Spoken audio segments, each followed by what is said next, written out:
Hello everyone and welcome to today's video. I'm going to be doing my Clash of Champions review. Now, yes, change of scenery. I'm out in my, well, I wouldn't call it lounge room. My lounge room's over there. But I'm out in the kitchen, I guess you could say. It's 10 o'clock in the morning. My parents are in bed asleep. And I'm not going to try and talk too loud. I don't want to wake them up. So I'm going to be giving you guys my Clash of Champions predictions. Because Clash of Champions is tomorrow. So let's dive right in to the predictions, shall we? Move back just a bit so I can lean over. So I've got some room. Alright, so what I've decided to do this time round, because you know how I normally, just go by chronological order when it comes to these reviews. I'm going to do this a little bit different today, and you guys let me know if you like this idea more. I'm going to go by category. So for example, the world title matches, like Drew versus Orton, and then I'll maybe talk about the women's matches, and then like the tag matches, and then the mid-card matches. I kind of thought of something like that, kind of like a category. Like I'll talk about each, category. If you liked it, I'll do it today for this predictions. And if you like this format, I'll go with this for the near future. So we're first gonna kick off with mid-card. So that'll be the US and Intercontinental titles. It'll be Bobby Lashley facing Apollo Crews for the United States Championship.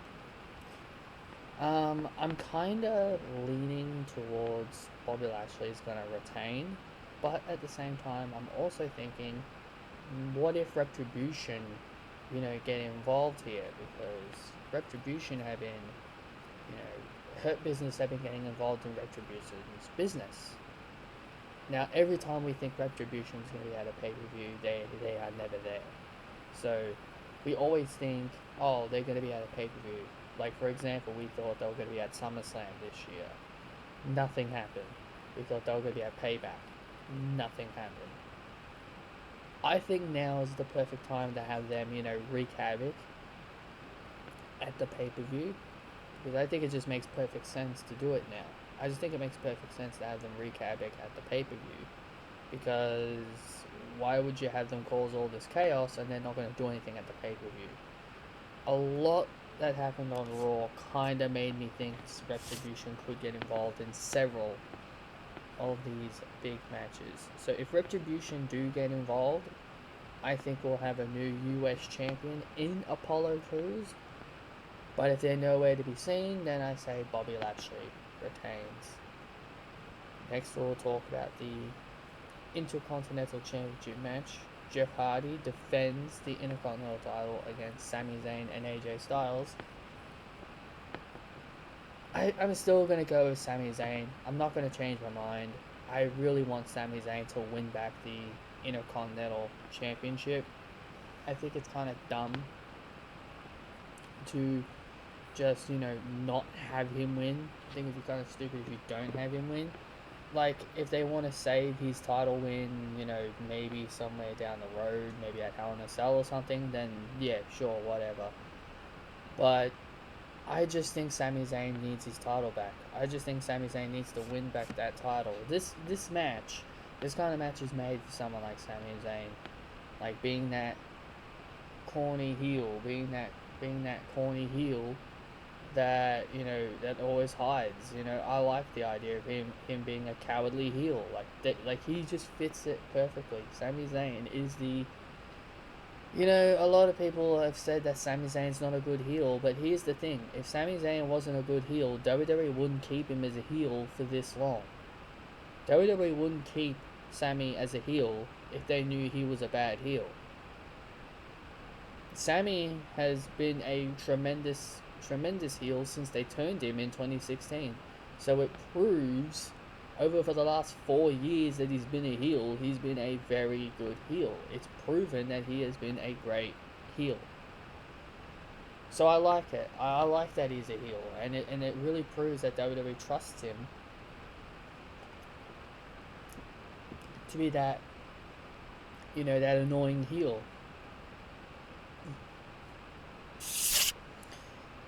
Anyway, yeah, I think Sami should win.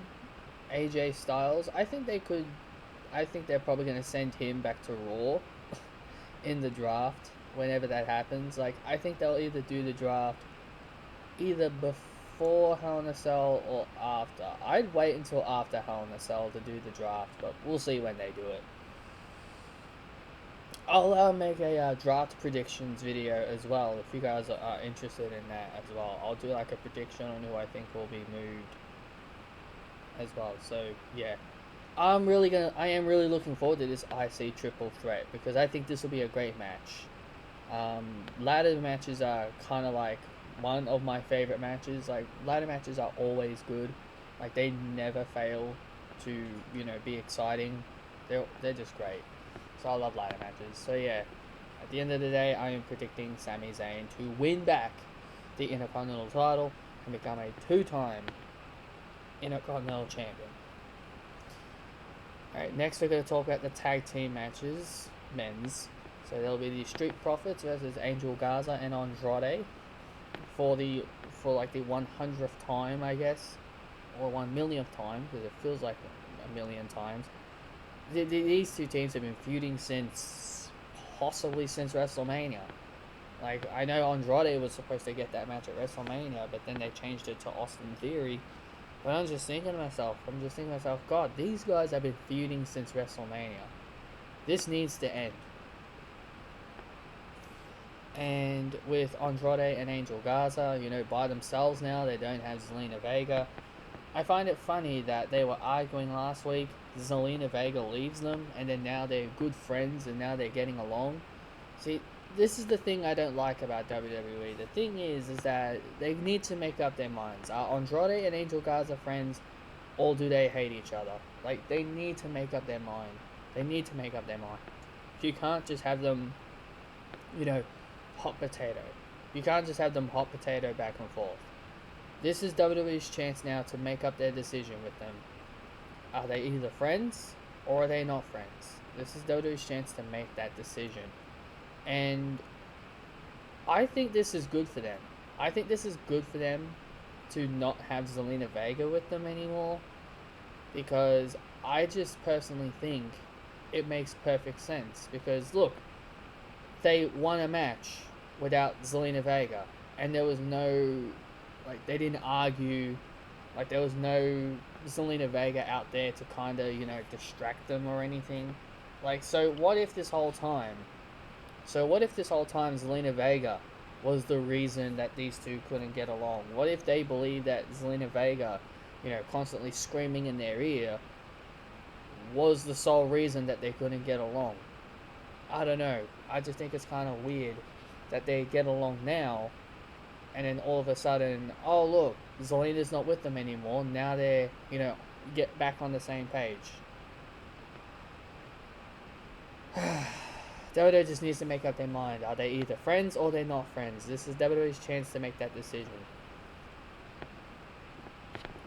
And in my personal opinion, I like the Street Profits, but I think their time with those titles has to come to an end. I'm going to predict Andrade and Angel Garza to win the Raw Tag Team Championships because I just think it's time for a new team. I think it's time for a new team as champions. Street Profits have been very entertaining. They're very good. Don't get me wrong. I love the Street Profits. It's been a while since we've had a good, lengthy title run with those titles. Do you know when was the last time we ever had a long-running tag team champion with the Raw Tag Team Championships? It's been since the New Day. No joke. No joke. It's been since the New Day. The New Day's 400 something. I think it was 489 or something. I can't remember how long they were champions for. But New Day's long lengthy run as the Raw Tag Team Champions was the last time we ever had a long standing tag team title run. Every other tag team title run was either very short. So it's great now that WWE have found a tag team that are really good and they can have a good standard rivalry, standard title reign. So I think it's great. So I think Andrade and Angel Garza, I think it should be their turn now to win the tag team titles, in my personal opinion. Then we have the Lucha Bum Party taking on Cesaro and Nakamura for the SmackDown tag team titles. Cesaro and Nakamura should win. I don't want to see the Lucha Bum Party win these titles. They don't deserve it, in my opinion. The Lucha Bum Party shouldn't be winning these tag team titles. Now, what I would do, if you guys saw my SmackDown review, you would have heard me pitch this about Otis's Money in the Bank.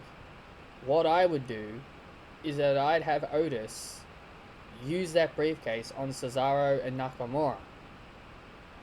I can't see him using it on Roman or Drew. I know a lot of people would say, oh, but the briefcase is for a world title match. It's just like what I said in my SmackDown review. You can always break the rules. You could always just, twist the rule a little bit, say, oh, you can cash in on whoever you want. You can cash in on any title that you so desire. Like, I feel like that would make more sense for the Money in the Bank now. Like, if you don't see this person as a world champion, what's the point in having them hold it? In my personal opinion. Why have them hold it if you know they're not going to be a world champion? I can't see Otis as a world champion. So I think what makes perfect sense here is they have Otis use that case on Cesaro and Nakamura. You have them beat the Lucha Bum Party. You could go through with Kalisto's heel turn. And then out of nowhere, you have Otis come out with his case. Say he's going to use it on himself and Tucker for the SmackDown Tag Team titles. And then you have Otis and Tucker walk away as SmackDown Tag Team Champions. That's what I think they should really do. I think it'd be very shocking and very unpredictable, because I think it would make perfect sense to just have Otis do that instead of, wasting it on a world title that we know he's never going to win. So yeah, I say Cesaro and Nakamura win, and I'd say you can go with Otis cashing in, but I doubt it.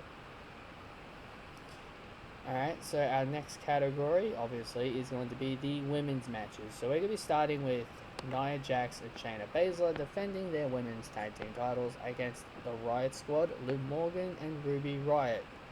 I don't know why they still call them the Riot Squad. I mean, you could just call them something else. Maybe Oblivion,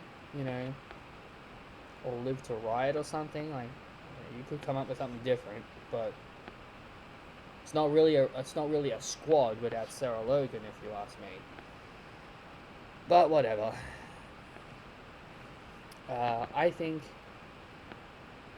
I really want Liv and Ruby to win, but a part of me thinks Shayna and Nia will probably retain. Some like a friend of mine pitched me this idea before I went to bed. He pitched me this idea, and I thought this would be very interesting. I know many people might not like this, but it would be pretty interesting.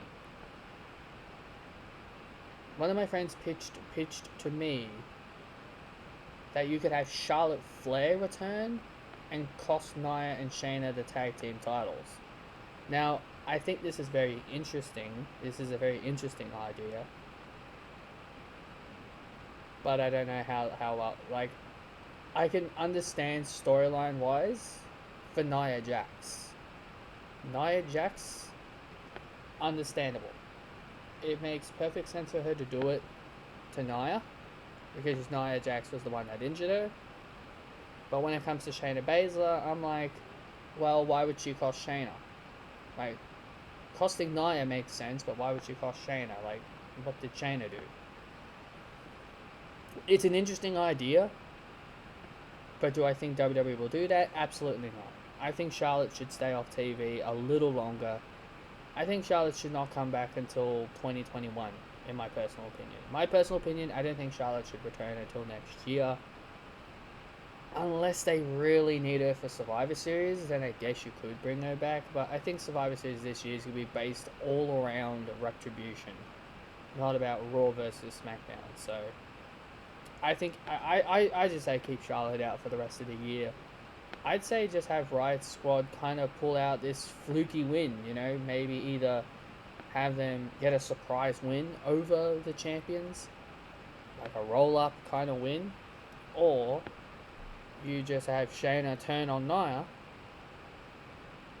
and then you go from there.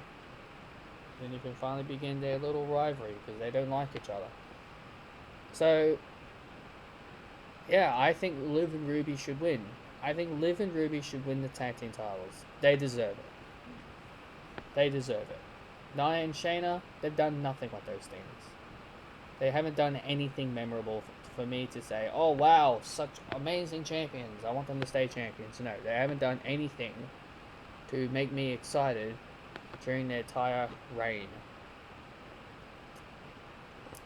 Yeah, I know they've only been champions for a month, but what can you do? WWE haven't convinced me in a month that they're good.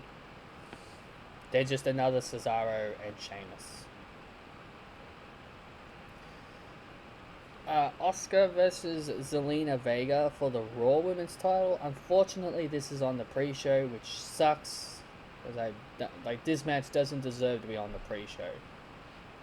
But I like both. I like both of these women. I love Zelina. I love Asuka. I am so happy. They've got Zelina Vega on her own. I am so happy. I'm so happy they've now got Selena Vega as a full-time wrestler. This has been a long time coming. I have been clamoring for Selena Vega to wrestle more for quite a few years, actually. I like Zelina a lot. She's amazing. She's amazing. She's very good on the mic. She's very charismatic. She's very good in the ring. She could be a really good heel. She can be a very good heel, and she could be a very likable babyface as well. I think Zelina has all the tools to be a great likable character and a very hateable character. I think she's all round very good. Vince is high on Zelina as well, so this is good news for Zelina. This is all positive for Zelina. Zelina even confirmed this herself, that Vince is big on her. How could you not say that Vince isn't high on her if she confirmed it herself?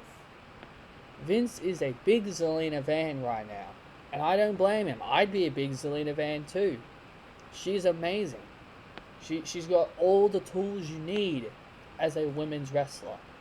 He sees a lot of Alexa Bliss and AJ Lee in her, which is kind of bizarre he'd say Alexa. Then again, she is short like Alexa, so I could probably see that. And AJ Lee, that's kind of questionable, but you know what? If that's how he views Zelina, that's great. It's all positive for Zelina, if that's how he views her. Do I think Zelina will win the Raw Women's Championship? Absolutely not. I love Zelina. Everything I just said about Zelina is great. But I don't think she'll win the title. I would have her come very close. I'd have her come very close, though.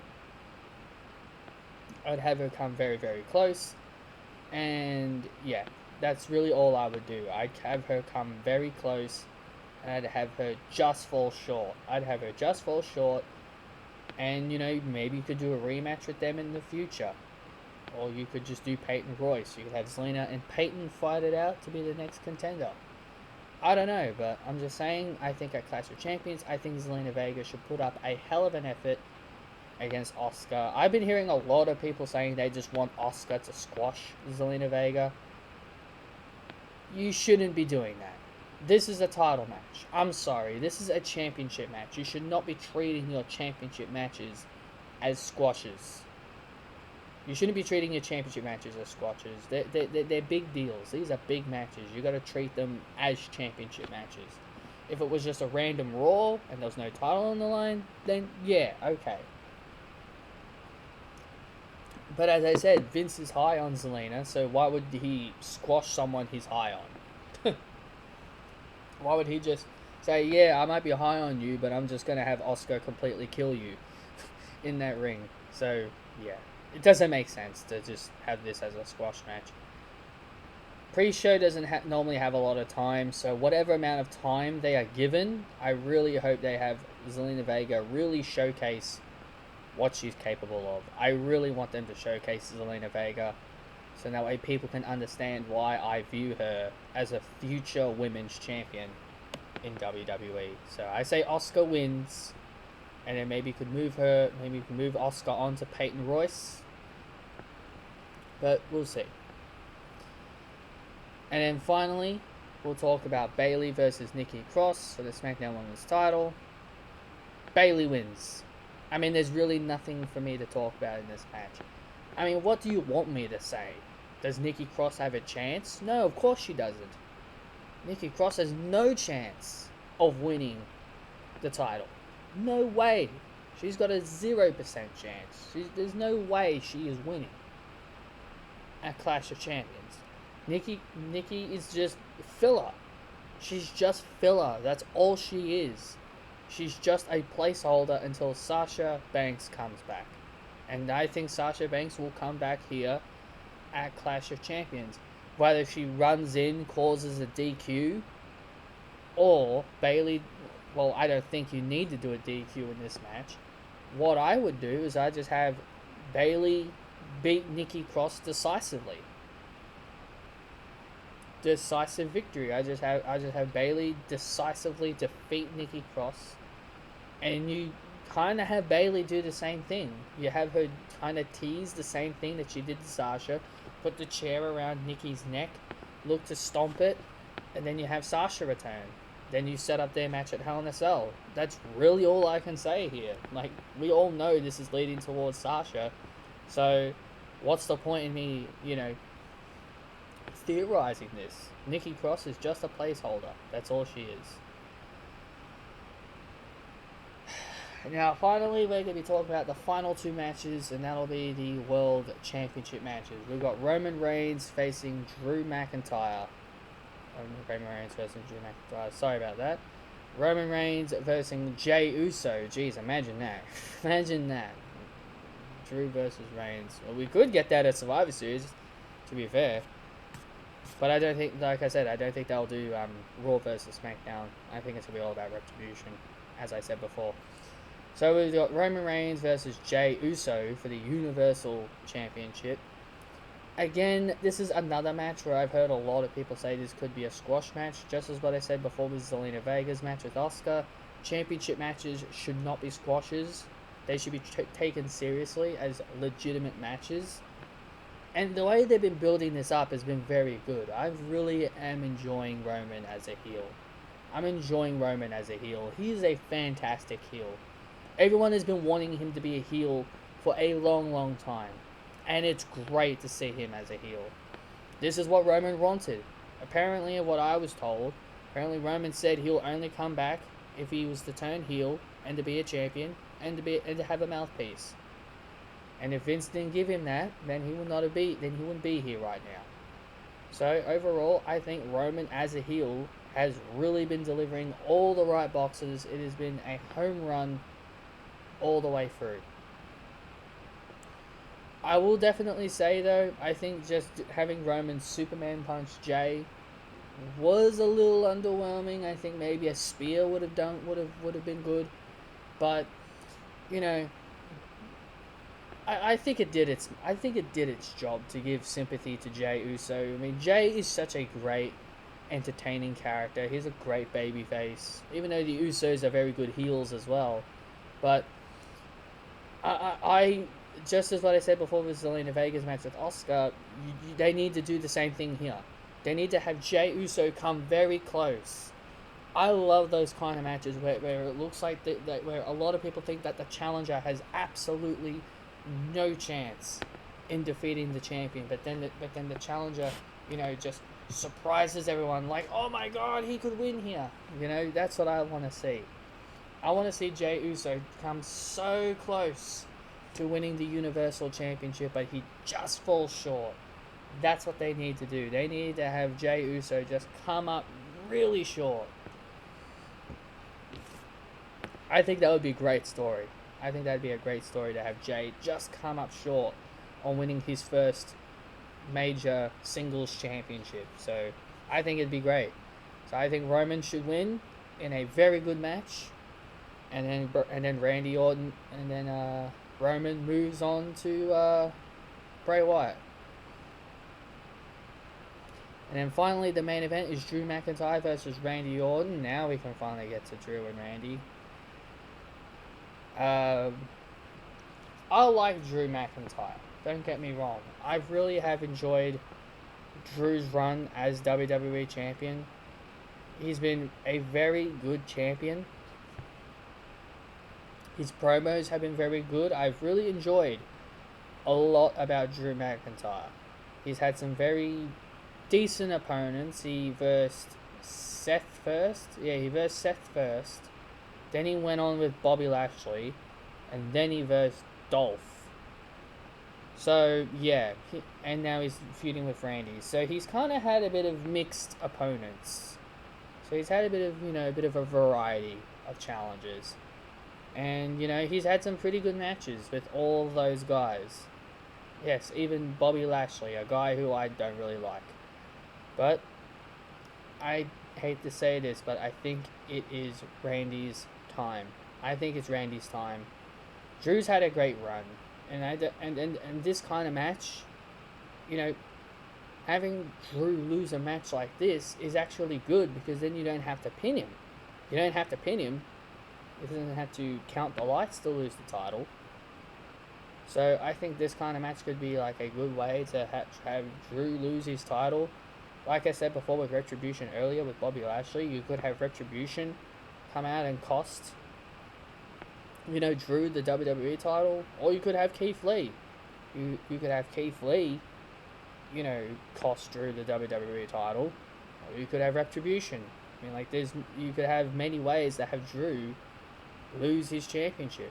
I know people don't want Drew to lose his title, but I think Randy has been so good as a heel. He's been so good. How do you not reward him? How do you not reward him after all the amazing stuff he has done this year? He's one of the MVPs of 2020, in my opinion. Next to Sasha and Bayley. Next to Sasha and Bayley, Randy Orton has been one of the best things about men's wrestling. So I've really been enjoying, I really have enjoyed Randy as the contender, and I've really enjoyed Drew as WWE Champion. So either way, I just think Drew loses here. I think Drew loses.